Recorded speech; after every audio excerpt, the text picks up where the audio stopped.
1장 1절에서 2절을 통해 성도의 새 주소 도루명은 그리스도다라는 말씀을 증거하겠습니다. 성도의 새 주소 도루명은 그리스도입니다. 오늘부터 이제 금요일까지요, 정교인 특별 새벽 기도를 합니다. 정교인들 대표 교인들이 오신 것 같습니다. 정교인 특별 새벽 기도 1차적인 목적은요, 우리가 부흥회를 앞두고 함께 기도하자, 각자 마음밭을 잘 준비하자, 이것이 1차 목적입니다. 또한 사실 새벽 기도가 몸의 습관으로 들이기가 쉽지 않습니다. 굉장히 어렵죠. 그래서 특별 새벽 기도만이라도 좀 하루를 기도와 말씀으로 시작할 수 있는 기회가 좀 되어보자, 그런 의미로 특별 새벽 기도를 합니다. 특별히 이제 우리 교회는 1년에 한 특별 새벽 기도가 몇 번 정도 있는데요, 고난주간 포함해서 몇 번 하게 됩니다. 제가 고난주간 특별 새벽 기도 외에는 이제 특별 새벽 기도 때마다 고린도전서 말씀을 쭉 이어서 살펴보려고 합니다. 그 베드로전서 말씀이에요. 베드로전서를 쭉 살펴보려고 합니다. 그 베드로전서는요, 말 그대로 베드로가 여러 지역에 보낸 편지입니다. 그러니까 베드로가 편지를 보낼 당시의 상황은요, 이제 복음이 각지로 좀 많이 퍼져 나가 있는 상황이에요. 그러니까 여러 곳에서 예수님을 믿기 시작했습니다. 그런데 이 기독교인들이 또 늘어나는 만큼 또 기독교인들을 박해하는 그런 핍박도 거세지기 시작한 거죠.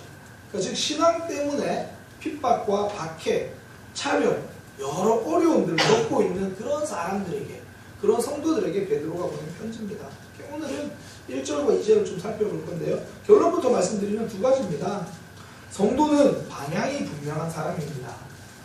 하나님을 믿는다는 것, 이게 예수님이 우리 삶의 주인 되셨다는 거잖아요. 그러니까 우리 인생의 방향이 예수님께로, 하나님께로 분명하게 정해진 사람입니다. 이걸 놓치면 그때부터 방황하는 인생이 되는 거거든요. 성도는 다른 게 방황이 아니에요. 하나님께로 집중하지 못하는 삶이 방황이에요. 내가 어디로 가는지 뭐 하는지 그거 모르고 세상 사람들과 똑같이 밀려다니는 인생이 되는 거죠. 그러니까 성도는 방향이 분명한 사람이다, 이걸 살펴볼 거고요. 두 번째는 어렵다고 틀린 게 아니다, 혼자라고 틀린 게 아니다, 이거예요. 말씀대로 산다는 거 어렵습니다. 그럼에도 불구하고 틀린 게 아니라는 거예요. 말씀대로 사는 거 때로는 아무도 몰라줄 때가 더 많습니다. 나는 속으로 결단하고 난 실천하고 있는데 그거 몰라주는 사람들이 더 많고요, 그것 때문에 오히려 싫은 소리 들을 때가 있다는 겁니다. 그럼에도 불구하고 우리가 말씀대로 살아가는 거 틀리지 않았다라는 겁니다. 이 두 가지 말씀을 좀 함께 나누려고 합니다. 첫 번째는요, 방향이 분명한 사람입니다. 1절에 보면 이 편지를 보낸 곳이 나오는데 참 많이 나와요. 본도, 갈라디아, 갑바도키아, 아시아, 비두니아, 참 여러 곳에서 예수님을 믿고 살아가는 사람들이 있다는 거죠. 사는 곳도 각자 달라요. 본도든지 갈라디아, 갑바도키아, 다른 좀 다른 다 다른 곳이잖아요. 각자 다른 곳이에요. 여러 상황이 달라요. 각자 환경과 상황이 다를 수 있다는 거죠. 사람은요, 나랑 같은 상황, 같은 사람이 없습니다. 처지와 환경이 다 다릅니다. 각자 저마다 삶의 무게를 지고 저마다의 모습으로 살아간다는 겁니다.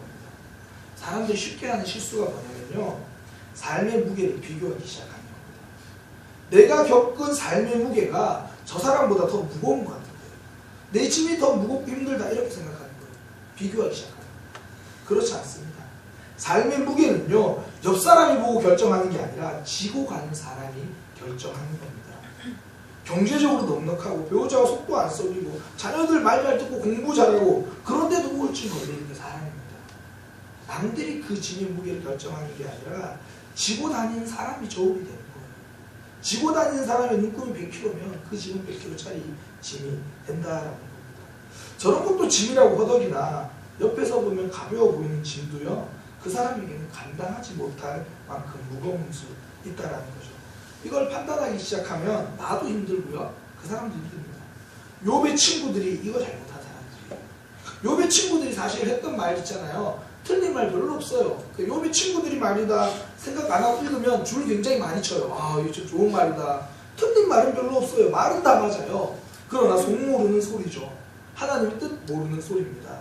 삶의 짐의 무게는요, 내가 재는 게 아닙니다. 각자 무게를 지고 살아가는 겁니다. 그런데 이렇게 각자 짐을 가지고 살아가는데, 각자 다른 삶을 가지고 살아가는데 공통점이 있어요. 나그네다 이렇게 표현합니다. 집이 없어 나그네가 아닙니다. 전부 천국이라는 공통된 집, 이것이 있어서 이 땅을 나그네로 살아간다는 거죠. 그러니까 하나님의 자녀가 되는 순간 성도는 새로운 주소가 생깁니다. 천국이라는 집, 새로운 주소로 등기하게 되는 거죠. 그곳으로 가는 길, 도로명, 주소는 무엇입니까? 길 대신 예수 그리스도입니다. 그래서 천국의 새로운, 성도의 새로운 주소, 도로명이 그리스도가 되는 거죠. 그러니까 하나님의 자녀가 되는 순간 우리는 천국에 적을 두고 살아가는 사람들입니다. 성도는요, 내가 장안동 주민이 아니라 하나님 나라 주민이다, 이거 고백하는 사람입니다. 내가 서울 시민이 아니라 천국 시민, 천국 시민답게 살아가는 사람, 이 사람이 성도입니다. 그럼에도 불구하고 굳이 나그네라고 표현하잖아요. 그 이유가 무슨 의미입니까? 이 땅에 미련두지 않고 천국으로 삶의 방향을 맞춘 사람이라는 거죠. 내 고향 따로 있다는 겁니다. 이 땅은 지나가는 나그네라는 거예요. 어떤 시인이 산문집에 이런 표현을 했더라고요. 어릴 때는 태어난 곳이 고향인 줄 알았는데 나이 들고 보니 고향은 어머니가 계신 곳이더라. 태어난 곳이 그리운 것이 아니라 어머니가 계신 곳이 그립다라는 거죠. 성도의 방향은요, 하나님을 향한 그리움입니다. 하나님과 연결되고 싶다. 하나님과 동행하고 싶다. 하나님께로 방향을 정한 사람, 그 사람이 성도입니다. 성도가 방황한다는 건 다른 건 아닙니다. 하나님으로부터 방향이 멀어지기 시작하면 그게 방황입니다. 내가 인생 아무리 잘 사는 것 같고 모두 박수 쳐주지만 우리 하나님 눈물 흘리고 있으면 그 길이 방황이라는 겁니다. 저는 이번 특별 새벽 기도가 하나님을 향한 이 그리움이 사무치는 시간이 되었으면 좋겠습니다. 이 부흥회가요, 하나님에 대한 그리움이 회복되는 시간이 되기를 소망합니다. 하나님과 연결되고 싶다. 하나님과 함께 걷고 싶다. 우리 삶의 형편과 환경은 더 급하고 아픈 일 많습니다. 급한 기도 제목 분명히 있습니다. 간절한 기도 제목 있습니다. 그러나 하나님에 대한 간절함이 먼저였으면 좋겠습니다. 이 땅에 소망 두지 않고 사는 나그네처럼, 본향을 그리워하는 나그네처럼 하나님을 그리워해서 하나님 만나기를 사모하는 사람, 얼굴을 하나님에게로 향하는 믿음의 백성 되기를 소망합니다. 사단은요, 자꾸 우리의 방향을 땅으로 돌립니다. 사람으로 돌립니다. 이제 우리는 하나님과 만나는 개인적인 시간도 좀 더 결단했으면 좋겠습니다. 그것이 내가 개인적으로 성경 읽는 시간이든지, 나 혼자 몰래 교회에 와서 기도하는 시간이든지. 가끔씩 제가 분당을 이렇게 내려오는데요, 지하철실 내려오는데 그때 기도하고 있는 누군가의 뒷모습을 볼 수 있었으면 좋겠습니다. 또 우리 성도님들도 교회에 잠시 들렀는데 그때 기도하고 있는 목회자의 뒷모습을 보여줄 수 있는 제가 되었으면 좋겠습니다. 하나님을 사무치도록 그리워하는, 하나님과 연결되는 것이 기도 제목인 그런 믿음의 백성, 하나님께로 방향을 정하기로 결정하는 그런 믿음의 백성 되시기를 축복합니다. 이번 특별 새벽 기도와 부흥회가 그런 길이 되었으면 좋겠습니다. 두 번째는요, 틀린 것이 아니다라는 겁니다. 2절에 보면 좀 굉장히 복잡하게 말을 해요. 뭐 하나님의 미리 아심, 성령이 거룩하게 하심, 순종하게 됨, 예수 그리스도 피 뿌림, 택하심, 한마디로 이야기하면요, 하나님이 선택하셨다는 거예요. 하나님이 구원해 주셨다, 그 말입니다. 이 사람들이 핍박받고 있다고 했잖아요. 이 베드로전서 이 상황이 핍박받고 있거든요. 힘들어요. 예수님 믿는다고 차별받고 있어요.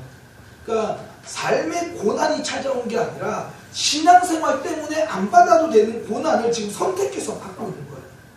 그때 하나님이 하시는 말씀이 뭐냐면, 너희는 고난을 받고 있지. 근데 내가 너희를 선택했어. 그런데 내가 너희를 구원했어. 무슨 말일까요? 고난받고 있는 너희 삶 내가 지지한다라는 거예요. 나는 너희를 인정한다. 너희는 틀리지 않았다. 그 이야기를 해주는 거예요. 그래서 너희는 선택받았다는 이야기를 굉장히 길게 이야기하는 거예요. 세상은 너희를 차별하고 있지만, 차별받는다고 느끼는 것처럼 느껴지지만 차별받는 것이 아니라 너희는 구별된 것이다. 이렇게 이야기를 해주는 겁니다. 말씀대로 사랑하는 것이 쉬운 적은 한 번도 없었습니다. 말씀대로 원리대로 살아가는 것이 눅눅한 적은 한 번도 없었습니다. 나도 모르게 내 모습, 부정적인 모습, 말씀과 멀어지려고 하고 그냥 적당히 살아가고 싶은 그런 마음이 우리에게 늘 찾아옵니다. 그때 하나님 우리에게 들려주시는 이 음성을 들었으면 좋겠습니다. 말씀대로 살려고 몸부림치는 모습 틀리지 않았다. 그렇게 하면 된다. 성도가 손해를 감수하면서 말씀을 지킬 수 있는 이유가 무엇입니까? 하나님이 틀리지 않았다라고 말씀해 주시니까. 다시 말하면 내가 너의 그 헌신을 책임져 주겠다 말씀하시니까. 그래서 우리가 말씀의 길을 걸어갈 수 있는 겁니다. 제가 다윗을 참 자주 인용하는데요. 그 중에서도 골리앗과 사건을 자주 인용하는데 선명해서 그래요. 굉장히 선명하거든요. 이 다윗은요, 골리앗에게 죽자고 달려든 게 아닙니다. 자기가 이길 줄 알고 달려들었어요. 칼과 단창으로 넌 나에게 오지만 나는 하나님께로 온다. 그 전에 사울왕이 되고 말해요. 하나님 날 이미 다 지켜주세요. 고맥에서도 그 사자에게서도 지켜주시니까 저 할례 받지 못한 저 사람에게도 하나님 나를 지켜주실 거예요. 책임져 주시는 하나님을 믿은 거예요. 내가 하나님 말씀 붙잡고 가는 게 틀리지 않았다는 거죠. 사울왕은요, 그거 못 믿으니까 불안한 거예요. 야, 너 되겠냐? 너 이길 수 있겠냐? 그러니 갑옷 주고 칼 주고. 우리는 세상에 갑옷 가지고 살아가는 사람 아니고요, 세상에 칼 가지고 살아가는 사람 아닙니다. 하나님이 책임져 주시는 거죠. 그거 가지고 살아가는 겁니다. 말씀대로 살면 손해봅니다. 말씀대로 살아서 손해보시기 바랍니다. 하나님이 책임지십니다. 틀리지 않았다 지지해 주시는 겁니다. 그리고 우리는 좀 더 도전할 수 있었으면 좋겠습니다. 말씀의 실천을. 그래서 하나님 책임져 주시는 것을 삶으로 좀 경험할 수 있는 그런 믿음의 백성 되기를 소망합니다. 그러니까 저에게 있는 소원 중에 하나가요, 성도들이 말씀을 들을 때마다, 저 역시 말씀을 전할 때마다, 이 말씀이 도전되어질 때마다 말씀을 가지고 실천하는 그 성공하는 삶이 한 주간 한 가지씩 있는 거예요. 저는 그게 소망입니다. 제가 첫 사역지에서부터 제가 가지고 있는 꿈이 그거예요. 말씀을 들은 대로 살려고 몸부림치는 성도, 설교한 대로 살려고 몸부림치는 목사. 그때 하나님을 경험하는 거죠. 그럴 때 하나님 우리에게 말씀하십니다. 그래, 틀리지 않았다. 그 음성을 듣는 복된 삶이 되시기를 바랍니다. 또 한편으로는 저는 하나님 우리를 선택해 주셨다 이 말이요, 우리에게 책망의 음성도 될 수 있다고 생각합니다. 어려움이 있어도 좀 구별되게 살아라. 하나님이 너를 거룩하게 하는 사람으로 선택했다. 하나님이 우리를 거룩하게 하는 사람으로 선택했으니 좀 거룩하게 살아라. 선택하셨다는 게요, 우리에게 길을 활짝 열어주셨다는 거거든요. 하나님께서는 우리가 말씀대로 살아가기를 길을 열어놓고 기다리신다는 이야기입니다. 이제 그 하나님이 기다리시는 그 길로 향하여 걸어가시기를 소망합니다. 천국 시민답게 살아가시기를 소망합니다. 제가 아는 전사님 중에 한 명이 그 아프리카 마다가스카르에 잠시 성도 여행으로 다녀온 적이 있다라고 이야기를 하더라고요. 거기는 예배 분위기가 다르대요. 아프리카라서 누군가 찬양을 하면요, 전부 다 몸이 알아서 움직인대요. 박자 탁탁 맞춰가지고. 굉장히 그거 절대 한국 사람 못 따라한대요. 그리고 화음도 알아서 정말 잘 넣는데요. 아프리카 그러니까 악보가 있는 게 아니라, 헌금할 때도요, 이렇게 헌금은 그냥 하는 게 아니라 이렇게 헌금무들 들고 이렇게 살랑살랑살랑 흔들면서 춤을 추면서 와서 헌금하고 그런데요. 그러니까 아프리카 특유의 그런 환경과 몸짓이 있는 거예요. 각 나라별로, 지역 환경별로 특유의 특징들이 있다라는 거죠. 하나님 나라 백성도 그 특유의 특징이 있었으면 좋겠습니다. 하나님을 사무치도록 사모하는 것, 그게 우리의 특징입니다. 다른 건 몰라도 세상과 구별되게 살아가는 것, 그것이 우리의 특징입니다. 이번 한 주가, 아니 우리 남은 생애를 이런 하나님의 시민으로서 특징을 드러내며 살아가는 믿음의 백성 되시기를 소망합니다. 기도하겠습니다. 하나님, 우리는 천국 시민입니다. 천국 시민 같은 특징이 드러나게 하여 주옵소서. 하나님을 사무치기 그리워해서 하나님과 더 가까워지기 위해서 노력하게 하시고, 하나님을 내 삶에 깊이 연결하기 위해서 하나님 붙잡고 살아갈 수 있도록 인도하여 주옵소서. 특별히 하나님께 기도하는 것은, 주님, 우리도 구별되어 살아가기 원합니다. 그런 용기가 있게 하시고, 우리가 구별을 결정하였을 때에 하나님께서 책임지시는 것을 삶에서 경험하도록 인도하여 주옵소서. 예수님의 이름으로 기도드립니다. 아멘. 우리 함께 찬양 한 곡 하고